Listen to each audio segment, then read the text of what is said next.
मर्ज को ठीक करने के लिए दवा जरूरी है, लेकिन दवा ही मर्ज बन जाए तो खतरा तय मानिए। हैरत होगी आपको सुनकर कि जिन दवाओं पर हम आंख मूंद कर भरोसा करते आ रहे हैं, उनमें से कई क्वालिटी टेस्ट में फेल हो गई हैं, जिनमें भारत में सबसे ज्यादा प्रिस्क्राइब की जाने वाली पैरासिटामोल भी है। CDSCO यानी regulatory body central drugs standard control organisation ने ऐसी 53 दवाओं की लिस्ट जारी की है जो क्वालिटी टेस्ट में फेल हुई हैं। इन दवाओं में विटामिन, शुगर और ब्लड प्रेशर के साथ एंटीबायोटिक्स भी शामिल हैं। लिस्ट खासी लंबी है। जाहिर सी बात है, जिन दवाओं का इस्तेमाल देश में सालों से और धड़ल्ले से हो रहा था, उनका जांच में फेल हो जाना छोटी मोटी बात नहीं है। इस बारे में डॉक्टर्स क्या राय रखते हैं, आइए जानते हैं। दवाइयां बैन नहीं हुई हैं, ये मार्केट में मौजूद नकली और स्पूरियस दवाइयां जो फर्जी कंपनियां बना रही हैं वो बैन हुई हैं। दवाइयां इसके पहले बैन हुई हैं करीब 165-156 दवाइयां, और उसके पहले करीब 670 दवाइयां बैन हुई थी।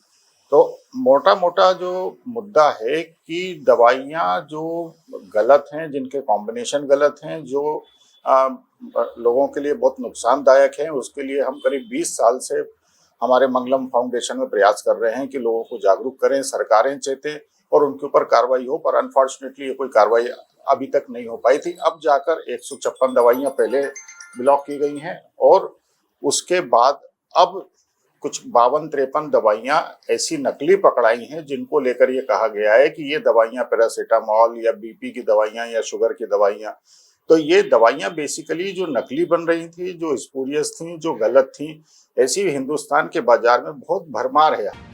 इस पूरी जांच पड़ताल में ये सच भी बाहर आया है कि कई ऐसी दवा कंपनियां हैं जिनके नाम पर फर्जी तरीके से दवाएं बनाकर बेची जा रही थी, और वो दवाएं जब जांच में फेल हुई तो संबंधित कंपनियों ने बताया कि ये दवाएं तो हम बनाते ही नहीं हैं। ऐसी 5 दवा कंपनियां सामने आई हैं जिनके नाम पर नकली दवाएं बनाकर बेची जा रही थीं। हालांकि जो दवाएं टेस्ट में फेल हुई हैं, उनके बदले दूसरी दवाएं मार्केट में हैं, उन पर कोई रोक सरकार ने नहीं लगाई है। बाकी टेस्ट में फेल सभी 53 दवाओं की सप्लाई पर रोक लगा दी गई है। ये कार्रवाई पहली बार नहीं हुई है। इसके पहले भी अगस्त में सरकार ने 156 ऐसी दवाओं पर रोक लगाई थी जिन्हें कॉकटेल डोज या फिक्स डोज कॉम्बिनेशन कहा जाता है।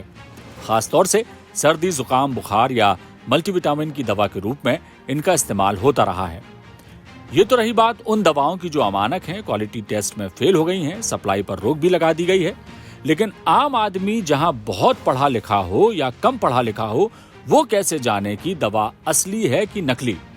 उसके कुछ तरीके हैं। असली दवा पर QR कोड प्रिंट होता है, उसे चेक करें। दवा पर QR कोड नहीं है तो दवा ना खरीदें।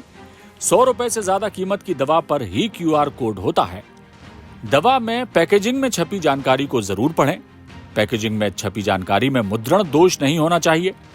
बोतलों में मिलने वाली दवा की सील अच्छी तरह लगी हो।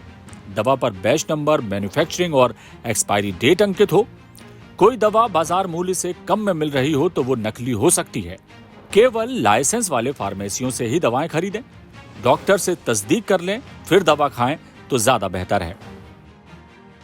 ये वो तरीके हैं जिनसे आप असली और नकली का फर्क समझ पाएंगे। लेकिन विडंबना यहां भी कम नहीं है।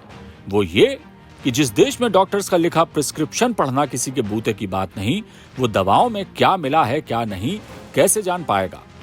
चलो पढ़ने की कोशिश की भी जाए। इतने बारीक अक्षरों में जानकारी होती है कि पढ़ना मुहाल ही जानो। कुल जमा, जिस देश में डॉक्टर से ज्यादा भरोसा मेडिकल स्टोर चलाने वालों पर किया जाता हो, झोला छाप डॉक्टरों की दुकानें धड़ल्ले से चलती हो, लाल और नीली पन्नी वाली दवा के नाम से दवाओं को जाना जाता हो, वहां असली और नकली का फर्क कर पाना हर किसी के बूते की बात नहीं है।